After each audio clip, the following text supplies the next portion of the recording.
Hello नमस्कार साथियों, आप सबका एक बार फिर से अपने हॉर्टिकल्चर के इस फर्स्ट सेमेस्टर की क्लासेज है उसमें आपका स्वागत है। मैं आपका दोस्त ईश्वर चौधरी आप सबका एक बार फिर से स्वागत करता हूं। आज के इस क्लास में अपन जानेंगे कि हॉर्टिकल्चर क्रॉप्स है उनके लिए किस तरह की जलवायु की रिक्वायर होती है। आज का लेक्चर पूरा अपने हिंदी में रहने वाला है क्योंकि हिंदी मीडियम के स्टूडेंट्स बहुत डिमांड करते हैं कि हिंदी में कब पढ़ाओगे, हिंदी में कब पढ़ाओगे। इंग्लिश का लेक्चर भी आपको अब इसी चैनल पे मिल जाएगा, नहीं तो ऐप पे आपको मिल जाएगा। एग्री कैपिटल का ऐप डाउनलोड कर लो प्ले स्टोर से जाके, और वहाँ पे बीएससी एग्रीकल्चर का एक आपको कोर्स दिखेगा स्टोर में जाके, उसको आप ले सकते हो और उसको देख सकते हो। तो आज बात करेंगे कि हॉर्टिकल्चर क्रॉप्स है उसके अंदर किस तरह की जलवायु रिक्वायर होती है। पूरा हिंदी में है और अपने यही हिंदी में नोट्स है, हिंदी मीडियम के स्टूडेंट्स बिल्कुल भी चिंता नहीं करें, ठीक है। सबसे पहले तो आपको जलवायु क्या होती है ये पता होनी चाहिए। किसी विस्तृत क्षेत्र में मौसम की औसत अवस्था को जलवायु कहते हैं। एक विस्तृत क्षेत्र के अंदर मौसम का जो एवरेज होता है, मौसम का औसतन होता है, उसको अपन जलवायु कहते हैं। घटक कारकों के ऋतुबद्ध परिवर्तन जलवायु में परिवर्तन का कारण बनते हैं। विभिन्न घटक, जलवायु के विभिन्न घटक कौन से हैं, जैसे कि आपका तापमान, टेम्परेचर हो गया, वर्षा होगी, आर्द्रता होगी, सूर्य ताप हो गया आदि की स्थिति के अनुसार जलवायु को मोटे तौर पर 3 भागों में डिवाइड किया गया है, 3 भागों में वर्गीकृत किया गया है। सबसे पहले शीतोष्ण जलवायु मतलब टेम्परेट क्लाइमेट। टेम्परेट शीतोष्ण जलवायु क्या है, इसकी अपन डेफिनेशन देखेंगे। इस जलवायु में शीत ऋतु में तापमान जमाव बिंदु के नीचे आ जाता है। जीवित रहने के तरीके के तौर पर शीत ऋतु में पेड़ पतिवहीन हो जाते हैं। तापमान है जो जमाव बिंदु से भी नीचे लो टेम्परेचर में आ जाता है, और पेड़ है जो जीवित रहने के लिए शीत ऋतु में अपने आप को पतिविहीन कर देता है, ठीक है, क्योंकि पति रहेगी तो वाटर ज़्यादा जाएगा बाहर, इसलिए ओके। शीत अवधि के परिपूर्ण होने पर पुनः वर्दी आरंभ करते हैं। शीत ऋतु जैसे ही जाती है तो वापस ये वर्दी स्टार्ट कर देते हैं। बर्फबारी इस जलवायु की मुख्य पहचान है। आपको पता है ठंडा इलाका है तो बर्फबारी इलाकों में ही होगा ये क्लाइमेट। वर्ष के 3 से 5 महीने ज़मीन बर्फ से ढकी रहती है। ग्रीष्म में तापक्रम 10 से 14 डिग्री सेंटीग्रेड के मध्य, आर्द्रता 80 से 100% के बीच होती है। ये आपका देख सकते हो, इसका टेम्परेचर दे रखा है गर्मियों में और सर्दियों में, और ह्यूमिडिटी आर्द्रता दे रखी है, ठीक है। उसके बाद में ये भूमि से 1800 से 3500 मीटर की ऊंचाई पर मिलती है। अब अपने को ये बात लिखो या ना लिखो, टेम्परेचर लिखनी है और कौन से एरिया में पाई जाती है, बेसिकली यही अपने को पता होना चाहिए कि शीतोष्ण जलवायु के जो पादप हैं ये कहाँ कहाँ ग्रो होते हैं, ये चीज़। अब सबसे इंपॉर्टेंट है एग्जाम्पल कौन से हैं। अपन फ्रूट्स पढ़ रहे हैं तो फ्रूट्स के एग्जाम्पल अपने को याद रखने हैं। जैसे आपका सेब यानी एप्पल हो गया, नाशपाती हो गया, आड़ू हो गया, आलू बुखारा, अखरोट, खुमानी। फिर सब्जियों का आप लिख भी सकते हो, नहीं भी लिख सकते हो, ठीक है।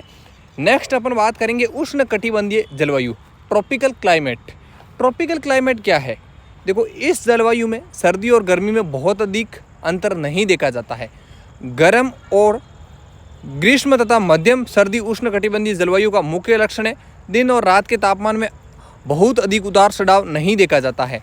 तापमान आपका 22 से 27 डिग्री सेंटीग्रेड के मध्य रहता है। ना तो ज़्यादा गर्मी होती है ना ज़्यादा ठंड होती है। इस आपका जो जलवायु क्षेत्र है इसके अंदर वर्ष के 12 महीने औसतन ताप कम से कम 18 डिग्री बना रहता है, और यह जलवायु वर्ष भर अपेक्षाकृत स्थिर प्राय रहता है।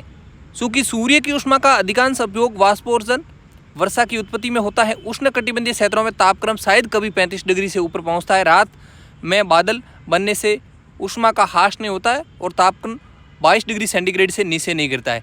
ऋतुओं में परिवर्तन गर्मी और सर्दी काल के आधार पर नहीं अपितु बरसात और बदली के आधार पर माना जाता है। समुद्र तट से ये लिख सकते हो, नहीं इस तरह में जलवायु प्रदेश तटीय प्रदेशों में देखी जाती है, जो अपने समुद्र के नियर है उनमें देखी जाती है ये जलवायु। और एग्जाम्पल याद रखना है, सबसे इंपॉर्टेंट अपने लिए एग्जाम्पल है, और ये चीज़ें भी आपको लिखनी। ज़्यादा कोई हार्ड है नहीं, आपको टेम्परेचर याद रहना चाहिए और ये कहाँ पे है तटीय क्षेत्र में, और टेम्परेचर रहना चाहिए और अपने एग्जाम्पल रहना चाहिए।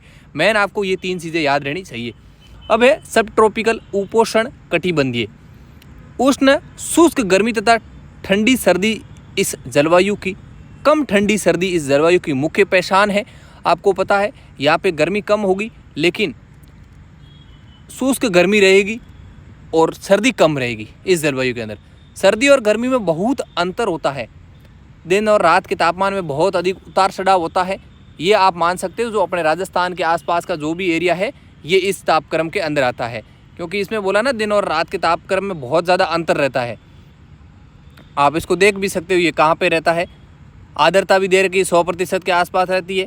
और इसमें ये देख सकते हो फ्लो के अंदर नींबू वर्गीय फल, फालसा, अंजीर, अमरूद, अनार, या अमरूद और अनार अपने इधर भी तो होते हैं ना, ये देख सकते हो। फिर horticultural potential zone of the country, देश में बागवानी अव्वल क्षेत्र कौन कौन से हैं, इनको 6 क्षेत्रों में बांटा गया है। टेम्परेट जोन, ये आपको एरिया वाइज याद रखना है। टेम्परेट जोन जम्मू कश्मीर, हिमाचल प्रदेश, उत्तराखंड में पाया जाता है। उसके बाद में नॉर्थ वेस्टर्न सब ट्रॉपिकल जोन, ये राजस्थान, पंजाब, हरियाणा में पाया जाता है। उसके बाद में नॉर्थ ईस्टर्न सब ट्रॉपिकल जोन, बिहार, झारखंड, आसाम, मेघालय, त्रिपुरा में। उसके बाद में सेंट्रल ट्रॉपिकल, उसके बाद में सब ट्रॉपिकल जोन, उसके बाद में कोस्टल ट्रॉपिकल जोन। ये सब मिला के आपको दे रखा है। इस तरीके से अपने हिंदी में पूरे नोट्स हैं। और उसके बाद में वातावरणीय कारक कौन से हैं जो अपने पौधे की वृद्धि को ग्रोथ को इम्पैक्ट करते हैं। ठीक है, influence of climate factors growth of plants, यहाँ पे पहले ही मैंने बताया था कि कौन कौन से फैक्टर है, उसके आधार पर अपन बांट रहे हैं। वो फैक्टर की भी बात करेंगे। सबसे पहले आपको पता है तापमान है, उसके बाद में सेकंड अपन देखेंगे ये मॉइस्चर है, आर्द्रता है, हवा, विंड है, उसके बाद में रेनफॉल है, उसके बाद में सोलर रेडिएशन है। ये इस तरीके के आज आपके फैक्टर हैं। अब पहले बात करेंगे तापमान। तापमान किस तरीके से पौधे की वृद्धि को इफेक्ट करता है। ये पौधे की वृद्धि का मुख्य निर्धारक है। पौधे की वृद्धि किस तरीके से होगी, तापमान डिसाइड करेगा। उस और निम्न दोनों तरह के तापमान से पौधे की वृद्धि प्रभावित होती है। सदा हरित पेड़ों की चौड़ी पत्तियां कम तापमान से अधिक प्रभावित होती हैं। जो हरे भरे पौधे हैं ना, जो कम तापमान की वजह से ज़्यादा प्रभावित होते हैं। जब तापमान 5 डिग्री सेंटीग्रेड से कम हो जाता है तो पौधे का जीवित रहना प्रभावित होता है। 5 डिग्री से कम यदि टेम्परेचर आ गया तो पौधा जीवित रहना मुश्किल हो जाएगा। पर्णपाती वृक्ष अपने इस गुण के कारण कम तापक्रम के प्रति अधिक सहनशील होते हैं। ऐसे पौधे सुसुप्त अवस्था में सर्दी पार करते हैं। उष्ण और उपोष्ण क्षेत्र में उगाए जाने वाले अधिकांश पौधों के लिए 20 से 30 डिग्री सेंटीग्रेड तापमान उत्तम होता है। और शीतोष्ण क्षेत्रों के लिए फलों के लिए शरद, शीलिंग और शीत ऋतु, विंटर की आवश्यकता होती है। अधिकांश फूल शरद काल में पूरा आते हैं। ठीक है, इस तरीके से आप ये पूरा देख सकते हो। ये PDF आपको एप्लीकेशन पर मिल जाएगी। ठीक है, आपको टेम्परेचर याद रखना है और कौन कौन से पौधे हैं। आर्द्रता किस तरीके से इफेक्ट करती है। आर्द्रता भी एक महत्वपूर्ण घटक है। ये उत्पादन को प्रभावित करता है और ये गुणात्मक विकास के लिए, इसकी जो क्वालिटी है ना, उसके लिए ये आर्द्रता अच्छी है। और उसके बाद में विंड, हवा, तेज़ हवा पौधे के लिए आपको भी पता है और मुझे भी पता है कि हानिकारक होती है। सूखी व नमी दोनों तरह की हवाएं पौधे की वृद्धि और उपज को प्रभावित करती है।